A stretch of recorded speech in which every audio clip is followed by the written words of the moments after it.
بيبدأ مسلسلنا في 2019 مع كريستين وهي واقفة في مؤتمر مهم بتتكلم فيه عن قد ايه مهم اننا نتعامل مع الاطفال اصحاب القدرات الخاصة، وده لان ابنها كان واحد منهم ومصاب بتوحد، وكل الدكاترة ساعتها رفضوا يساعدوها، بس هي ما استسلمتش وفضلت ورا ابنها لحد ما دخل جامعة هارفارد وهو اصغر طالب فيها. لكن فجأة بيحصل حاجة غريبة، الشرطة بتدخل المؤتمر وبتقبض على كريستين بتهمة اهمال اولادها وانها ارتكبت جريمة اهمال. ومن هنا بنرجع بالزمن لسنة 2010 لما كان كريستين وجوزها مايكل بيحاولوا يتبنوا بنت، بس دار الرعاية رفضت، وساعتها كريستين قررت تفتح بيتها لرعاية الاطفال اللي عندهم توحد، وبدأت فعلا تاخد حالات. وفي الوقت ده اتعرفت على فال والدة واحدة من البنات اللي عندها توحد، وكريستين رفضت تاخد منها اي فلوس مقابل الرعاية، وده خلاهم يقربوا من بعض ويبقوا صحاب جدا. وفي ليلة من الليالي كريستين كانت بتجمع حاجات البنت اللي كانت عايزة تتبناها، بس ابنها جيكوب كان محتاجها تقعد معاه وهو بيذاكر، فوقفت اللي كانت بتعمله. ولما مايكل رجع من الشغل حب انه يلعب مع ابنه، بس جيكوب رفض علشان عنده مذاكرة كتير. وساعتها مايكل لاحظ ان العاب البنت كلها متجمعة، فسأل كريستين فقالت له انهم ما استخدموهاش وبتفكر تتبرع بيهم، بس هو بيرفض الموضوع ده لانها ما استشارتوش وطلع نام في اوضته. وتاني يوم كريستين وهي في المركز اللي فتحته لرعاية الاطفال جالها اتصال من واحدة اسمها ساندي شغالة في مركز تبني اسمه فيرست باس، قالت لها ان في بنت متاحة للتبني ولازم حد ياخدها قبل ما تروح الملجأ، وعرفتها ان عندها 7 سنين ومصابة بالقزامة. وكريستين حست ان البنت دي ممكن تكون سبب في حل مشاكلها هي وجوزها، فراحت له الشغل وقالت له على كل حاجة وانهم لازم يروحوا ياخدوها بسرعة. ومايل في الاول كان رافض، بس كريستين فضلت تضغط عليه، وبعدها بعتت له صورة البنت واسمها ناتاليا، ولما شافها فرح جدا. وتاني يوم العيلة راحت دار الرعاية واستنوا في أوضة لوحدهم لحد ما ناتاليا دخلت، وكانت ماشية بعكاز بس كانت لطيفة جدا واتعرفت على عيلة كريستين. وكريستين بتقعد مع ساندي علشان تخلص ورق التبني، لكن بتتفاجئ لما ساندي بتقول لها ان ناتاليا كانت عاملة عمليات جراحية في رجلها وكلفتها $7000. وكريستين بتتصدم من الرقم وبتطلع تكلم مايكل في الموضوع وبتقول له ان ممكن يحاولوا يدبروا المبلغ باي طريقه، بس مايكل بيكون مش متحمس خالص وبيقول لها انه مش عايز يكمل في الموضوع. وساعتها بتيجي ناتاليا وبتبدا تتكلم معاهم باسلوب كده فيه استعطاف، وبتقول له كمان انها ما فطرتش لغايه دلوقتي، فبيبدا قلبهم يتعاطف معاها. وبعد ما بتمشي ناتاليا كريستين بتقول انها هتضحي بالفلوس اللي كانت حاطاها علشان تفتح المركز وهتشوف حل بعدين. وفعلا بياخدوا ناتاليا وبيودوها مطعم علشان يفطروا سوا. بعد الفطار جيكوب واخواته بينزلوا الميه وناتاليا بتطلب تنزل معاهم، لكن كريستين بتقول لها تستنى شويه لحد ما يخلصوا، وده بيخلي ناتاليا تتعصب وتكسر طبق الفطار وبتقوم تتحرك من غير العكاز. وفي الطياره وهم راجعين مايكل بيسال كريستين عن تصرف ناتاليا، فبتقوله ان في اطفال بيبقوا عدوانيين او عنيدين شويه وده طبيعي. ولما بيوصلوا البيت بيوروا ناتاليا اوضتها بس مش بتعجبها خالص، فمايكل بيحاول يهدي الجو وبيقول ممكن نختار حاجه تانية تعجبها. وبالليل وقت العشاء ناتاليا بترفض تاكل، فكريستين بتطلب منها تاكل اي حاجه تتحط لها، وبرضه مايكل بيتدخل وبيحاول يخفف الجو وبيشجعها انها تاكل. وبعدها جيكوب بيطلب من مامته اذا كانت هتقعد معه وهو بيذاكر، فبتقوله طبعا بس بعد ما تحمي ناتاليا. ولما بتطلع كريستين علشان تحمي ناتاليا البنت بتقول انها مش عايزه وبتكون رافضه جدا، وكريستين بتحاول تهديها وتقنعها. وفجاه ناتاليا بتقول لها انها مش مامتها الحقيقيه وبتزقها، فكريستين بتتخبط في البانيو وبتتاذي. وبعدها ناتاليا بتندم على اللي عملته وبتعتذر لها، وكريستين بتسيبها وتدخل اوضتها. ولما مايكل بيعرف بيهون عليها وبيقول لها انهم لسه في الاول ولسه شويه وهتبقى صاحبتهم، وكريستين بتقتنع بكلامه.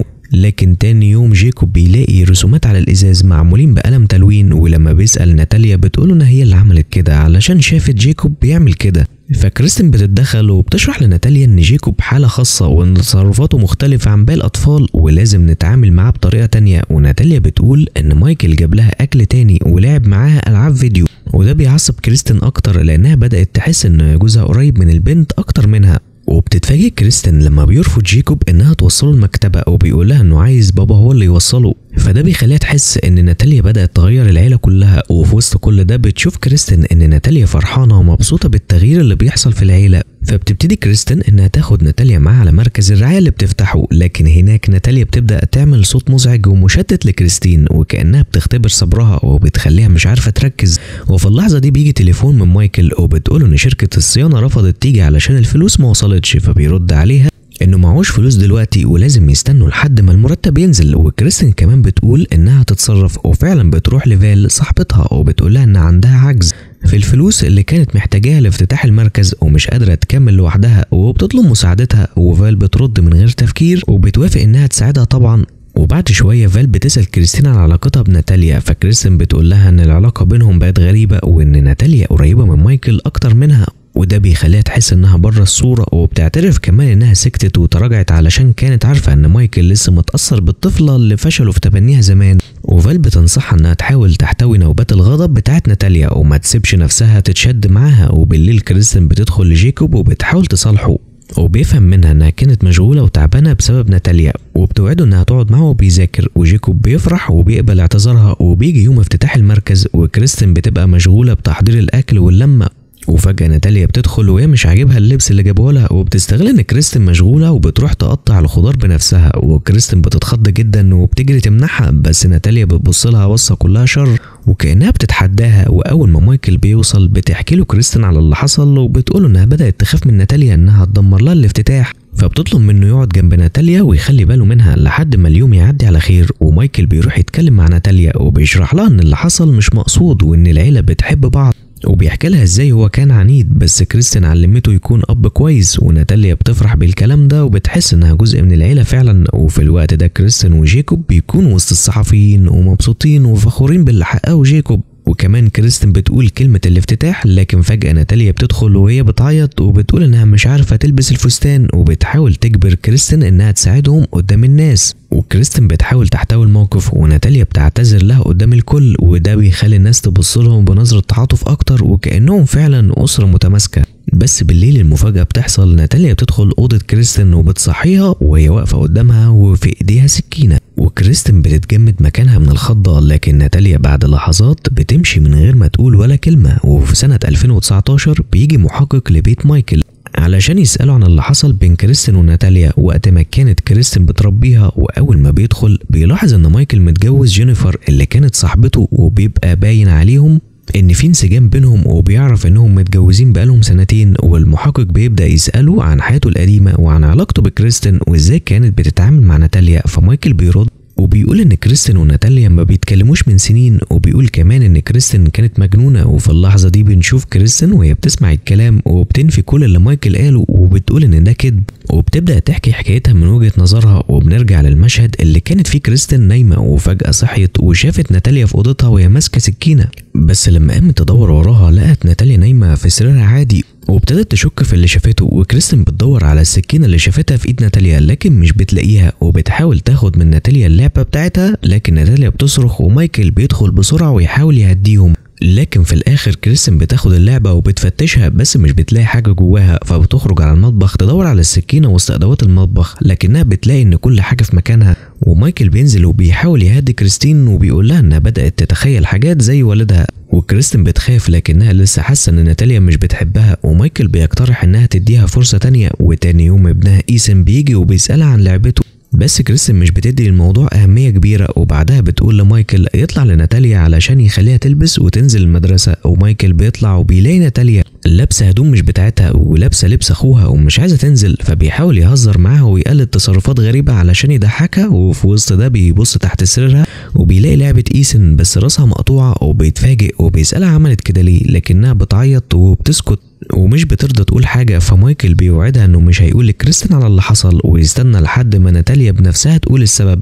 وبعدها كل الأطفال بينزلوا على العربية علشان كريستين توصلهم للمدرسة. وأول ما بيوصلوا بياخدوا صورة لناتاليا علشان ده أول يوم ليها، لكن الموظفة هناك بترفض تدخلها المدرسة وبتقول إن التطعيمات مش موجودة في الورق وكمان شكله مزور والمعلومات كلها محجوبة. وفي اللحظة دي مدير المدرسة بيظهر وبيكون عارف كريستين، فبتستغل الفرصة وبتطلب منه يقبل ناتاليا مؤقتا لحد ما تحل موضوع الورق، وفعلا بيوافق يحطها مع سنة أولى لحد ما يعرفوا عمرها الحقيقي. بعد كده كريستين بتتكلم مع مايكل وبتقول إن الورق مش باين فيه عمر ناتاليا خالص، لكن مايكل بيكون مشغول فبتقول إنها تتصرف بنفسها. وبتروح المركز بتاعها وبتتكلم مع فال وبتقول لها انها هتروح مع ابنها جيكوب مقابلة الكلية. فوفال بتبلغها ان في صحفية عايزة تعمل معاها لقاء علشان المعجزة اللي حصلت مع جيكوب، فبتفرح كريستين لكن بعد كده بتحاول تتصل بدار الرعاية اللي اسمها فيرست باس، لكن الرقم بيكون مفصول، ولما بتدور على النت بتكتشف ان المكان اتقفل بسبب شكاوي كتير اتقدمت ضده بتهم النصب والاحتيال. وبتطلع رقم ساندي المسؤولة اللي كانت كلمتها قبل كده، وبتتصل بيها وبتسيب لها رسالة وبتسأل فيها عن ورق ناتاليا. وبعد كده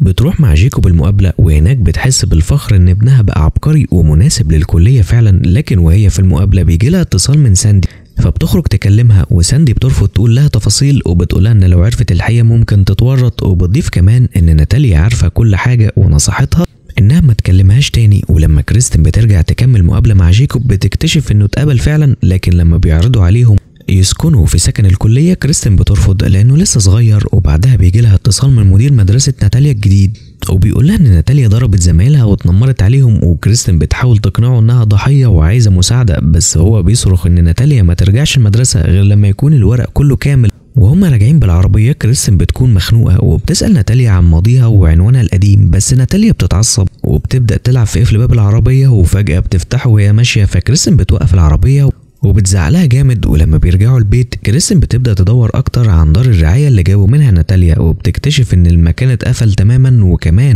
في شكاوي كتير عن تزوير شهادات الميلاد ونصب على الناس. وبتلاقي مجموعة من الناس اتنصب عليهم، وبتبعت لواحد منهم وبتبدأ تتواصل معاه، وبيقول لها انهم خدوا منه فلوس كتير، وفي الاخر خدوا منه البنت اللي كان هيتبناها. ولما مايكل بيرجع من الشغل بيكون مبسوط، وكريستين ما بتقولوش على اي حاجة حصلت علشان ما تضايقوش، وبتكمل تواصلها مع الشخص اللي كلمته، وبيتفقوا يتقابلوا علشان يحكي لها على باقي التفاصيل. وبعد كده كريستين بتقول لمايكل ان المدرسة رفضت تستقبل ناتاليا لحد ما الورق بتاعها يكتمل، فبتقترح تبعتها عند والدتها شوية، بس مايكل بيرفض وبيقول لها انه هياخدها معاه للشغل. وفعلا بياخدها، وهناك ناتاليا بتكون مبسوطة وبتروح تقعد مع جينيفر وتلعب معاها. وفي الوقت ده كريستين بتقابل واحدة من العائلات اللي اتنصب عليها من دار الرعاية، والست بتحكي لها انها كانت بتحاول تتبنى، ودار الرعاية فضلوا يزنوا عليها انها تاخد بنت معينة، وقالوا لها يا اما تاخديها يا اما البنت هتروح الملجأ. وبتقول كمان ان البنت كانت بتعملها وحش وكانت بتتريق على اكلها، وبتقول ام الحياة كانت بتطبخ احسن، ودي حاجة غريبة طبعا. وبيكتشفوا بعد كده ان الشهادات اللي ادوها ليهم كلها مزورة، وده علشان يشجعوا العائلات تاخد اطفال بسرعة قبل ما يفكروا كويس. والست بتنصح كريستين توكل محامي وتقول لها تدور على واحد سمعته مش عالية قوي علشان اسعارهم ارخص. وبعد كده كريستين بتروح بسرعة على مركز حماية الطفل وبتسأل عن اي معلومات تخص ناتاليا، والموظف بيقول لها انها دخلت البلد بشكل قانوني، بس المعلومة الغريبة اللي بيقولها ان البلد اللي جت منها ناتاليا مش من الاماكن اللي بتصدر اطفال للتبني، وخصوصا لو كانوا عندهم اعاقة. وبيقول كمان ان المستشفيات هناك احيانا بتجبر الامهات يتنازلوا عن اولادهم للملاجئ الحكومية لو كان الطفل عنده تشوهات، بس لما بتطلب بيانات شخصية عن ناتاليا الموظف بيرفض وبيقول انها سرية جدا. وفي نفس الوقت مايكل بيكون مع مديره في الشغل، والراجل بيكون مبهور جدا بالنتائج اللي مايكل حققها، لكن الصدمة انه بيقولوا ان الفرع كله هيتقفل وكلهم هيتفصلوا وما فاضلش قدامهم غير شهور قليلة. وناتاليا بتكون عرفت، وفي العربية مع مايكل بيكون حزين جدا لانه كان بيحب شغله قوي. ولما بيرجعوا البيت بيلاقوا ان كريستين كانت بتنظف اوضة ناتاليا وسابت لها لعبة علشان تتحمس وترجع المدرسة، بس ناتاليا بترفض وبتوقع اللعبة على الارض. وكريستين بترجع وبتحاول تديها اللعبة تاني، لكن في نفس اللحظة بتقول لمايكل ياخد باله من ناتاليا الفترة اللي جاية علشان هي مش فاضية. وهنا ناتاليا بتقول ان مايكل بقى مشغول اكتر علشان يترقى، بس مايكل بيستغرب لانه عارف الحقيقة وما بيقولش حاجة. وتاني يوم فال بتتكلم مع كريستين وبتقولها ان المقالة اللي بتتكلم عن علاجها لجيكوب نزلت في المجلات، فكريستين ومايكل بيفرحوا، بس فجأة بيجي ابنها الصغير ويقول لها ان ايسن رجله اتعورت. ولما بتروح تشوف بتلاقي الدبابيس الصغيرة اللي كانت جوه لعبة ناتاليا مرمية على الارض، وبتكون متأكدة ان ناتاليا هي السبب وبتعالج رجله. وام كريستين بتيجي تزورها، ولما بتعرف اللي حصل بتقول لبنتها انها مكبرة الموضوع، لكن كريستين مش بتقتنع بكلام حد، حتى مايكل لما بيحاول يهديها مش بيفرق معاها. وبعدها بتفتح درج السكاكين وبتكتشف ان في سكينة فعلا ناقصة، فبتجري على اوضة ناتاليا تدور عليها، وبيبقى تحت سرير ناتاليا بتلاقي قطن واقع كتير، ولما بتبص كويس بتلاقي لعبة ايسن مقطوعة والسكينة اللي كانت ناقصة هناك كمان. وبتنزل تقول لهم انها كانت صح والبنت دي خطر علينا. ولما بتعرف ان ناتاليا في الحمام بتروح بسرعة تفتح الباب، وهناك بتكتشف المفاجأة الكبرى، ناتاليا مش بنت عندها 7 سنين زي ما كانوا فاكرين، دي كبيرة بكتير. وفي 2019 وبعد ما قبضوا على كريستين افرجوا عنها لان ما كانش في اي دليل واضح ضدها، ووقتها نقلت من بيتها وراحت تسكن في فندق تاني ومعها ولادها ال3 اللي كانوا كل شوية يشوفوا الاخبار بتتكلم عنها في كل حتة. وكريستين بتحاول تهديهم وتشرح لهم ان كل اللي بيحصل ده بسبب مايكل طليقها، وانه فرحان بالمصيبه اللي هي فيها. وفعلا في البيت الجديد بتاع مايكل بنشوفه قاعد بيتفرج على الاخبار وهو مبسوط ان كريستين اتورطت. بس فجاه بيجيله تليفون من المحقق واللي بيقول له كلام صادم، وان مايكل نفسه بقى متهم زي كريستين مش مجرد شاهد زي ما كان فاكر. وبيحاول مايكل يشرح له بس المحقق يقفل السكه في وشه. وبنرجع تاني لسنه 2010 وقت ما كريستين شكت في ناتاليا، وبتاخدها ناتاليا للدكتور يكشف عليها. بس الدكتور مش بيلاقي سبب واضح لتصرفاتها، انما بيقول لها حاجه مهمه جدا، ان البنت دي محتاجه تعمل عمليه تصحيح لعظام رجلها. وكريستين بتتفاجئ لانها كانت دفعت ثمن عمليه زي دي قبل كده، فبتساله وهو بيرد مفيش اي اثر لجراحه قبل كده اصلا. ولما بتبدا كريستين تدور اكتر بتكتشف ان الدار اللي جابوا منها ناتاليا كانت بتنصب على الناس وتزور ورق الاطفال وتاخد فلوس من العائلات اللي عايزه تتبنى. والدكتور كمان بيقف في صف كريستين وبيقول انهم لازم يفحصوا ناتاليا ويتاكدوا من سنها الحقيقي. وفعلا بيبداوا يودوها لاطباء كتير وكلهم بياكدوا ان جسمها مكتمل، يعني مش طفله.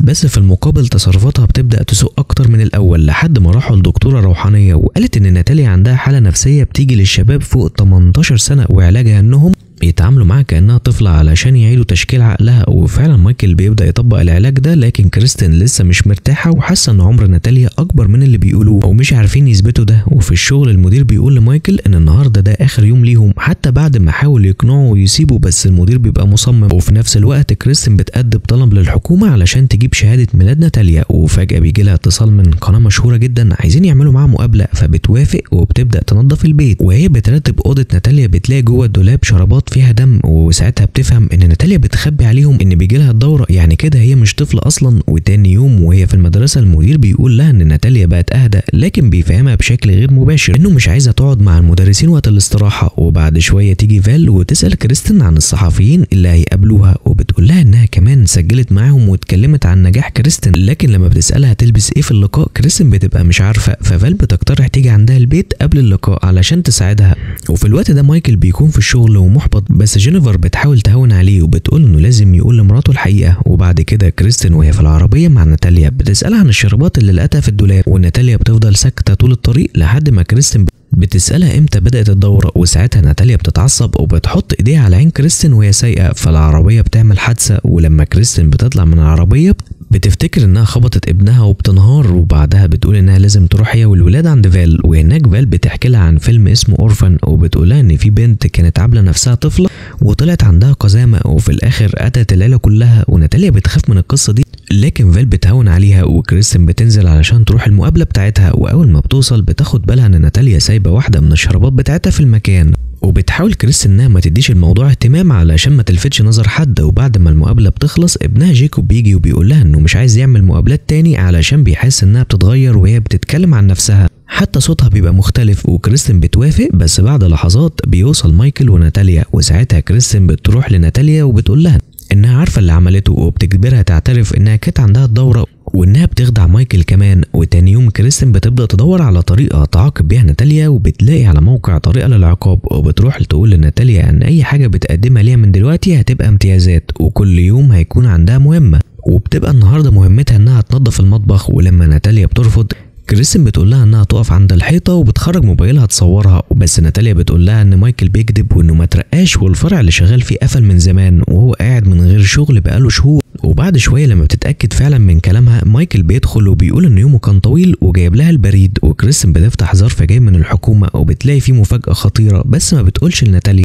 وفجاه بيجي خبر ان مذيع مشهور عايز كريستين تطلع معاه في اللقاء، وبتفرح كريستين. ولما بتقوم تشرب العصير بتاعها بتلاحظ طعمه غريب، وبتلاقي ناتاليا ماسكه في ايدها زجاجه منظف، فبتفهم ان دي كانت محاوله تسميم. ومايكل بيدخل وبيقول يمكن ما كانش قصدها، وناتاليا بتفضل تعيط. ساعتها كريستين بتطلع الشهاده الحقيقيه بتاعت ناتاليا، وبتلاقي ان الصوره مش صورتها وان هويتها مش حقيقيه، لكنها بتلاحظ ان في عنوان مكتوب وده بيخليها تقرر تزوره. وتاني يوم كريستين بتروح مع مايكل وجيكو لمكان التصوير، وبعد شويه بتمشي بحجه انها تقابل صاحبتها، وبتروح عند بيت شكله جميل وبتخبط على الباب وبتفتح لها ست هناك. وكريستين بتحكي لها عن ناتاليا والست بتقفل الباب بسرعه، لكن لما كريستين بتهددها بشهاده الميلاد الست بتوافق تطلع تكلمها. وبتكتشف كريستين ان الست دي كانت في دار الرعايه، وان ناتاليا كانت بتساعد مركز فيرست باس في النصب علشان تدفع مصاريف علاجها، وكانت بتاخد جزء من الفلوس لنفسها. والست بتقول كمان ان ناتاليا ست كبيره وملهاش اهل، وتاريخ الميلاد في الشهاده مزور. وكريستين بترجع لمايكل وبتقوله على كل اللي عرفته،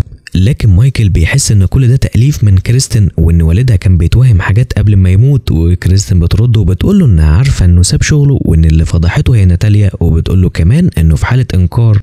ومايكل بيهددها وبيقول لها ان لو ما دفعتش فلوس ناتاليا هيقول في البرنامج التلفزيوني انها اتخلت عن بنتها. وفي الاخر بيتفقوا ان مايكل يفضل يراقبها ويتولى مسؤوليتها بعيد عن ولاده التانيين، وبيطلعوا هما الاتنين في البرنامج وبيتكلموا عن ولادهم بكل حب. وفي 2019 بعد ما اتقبض على كريستين صورها بتنزل في كل الجرايد، وبتقول لصاحبتها فال انها الوحيده اللي تقدر تسيطر على مايكل وتمنعه انه يأذيها. وبنرجع تاني لسنه 2012 بعد سنتين من تبنيهم لناتاليا، وكريستين كانت بترتب البيت علشان كاتبه مشهوره جايه تساعدها في تأليف كتاب، وبتطلب من مايكل انه يخرج ناتاليا من البيت لحد ما المقابله تخلص. بس مايكل بيقول لها ان ناتاليا تعبانه وانه ممكن يحبسها في اوضتها وخلاص، ولكن كريستين بتصمم انها تخرج. وفجاه الباب بيخبط، وبدل ما تكون الكاتبه بيطلع 2 من موظفين خدمه حمايه الطفل، والموظفين بيقعدوا يتكلموا مع ناتاليا، وكريستين مش فاهمه في ايه اللي بيحصل. ولما بيمشوا بيقول الموظف انهم اتفقوا مع ناتاليا يجوا زياره تانيه بعد ما تعمل عمليه في رجلها، وناتاليا بتقول انها بتساعدهم بدل ما يروحوا السجن. لكن كريستين مش مقتنعه وحاسه ان ناتاليا هي اللي اتصلت بيهم علشان تورطهم في مصاريف العمليه، ولو ما عملتهاش الشرطه ممكن تاخد ولادها. بس كالعاده مايكل مش بيصدق وبياخد ناتاليا وبيمشي. الكاتبه بتوصل وبتتعرف على العيله،